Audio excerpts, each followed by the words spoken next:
Establishment Imran Khan के पीछे से हट जाए तो नाम लेना छोड़ देंगे। नाअहल हुकूमत इलेक्शन में धांधली और मुल्क को तबाही के दहाने पर पहुंचाने की जिम्मेदार एस्टैब्लिशमेंट है। मौलाना फजल रहमान का लकी मरवत में खिताब, कहा हुकूमत के धड़न तख्ते तक तहरीक चलती रहेगी।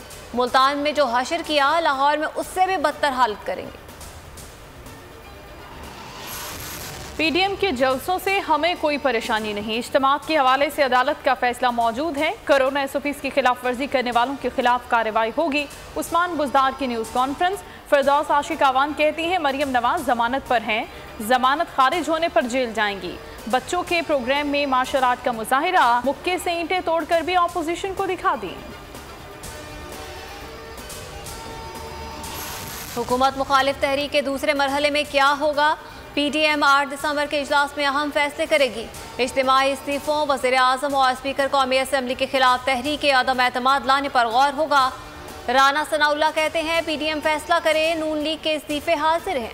पीपल्स पार्टी ने अरकान की तादाद पूरी किए बगैर तहरीक अदम एतमाद लाना बेमानी करार दे दिया।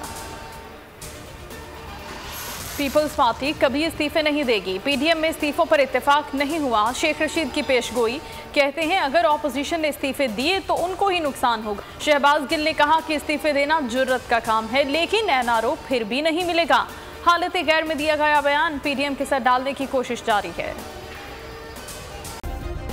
सब्सक्राइब करें और बेल दबाएं ताकि कोई खबर रह न जाए।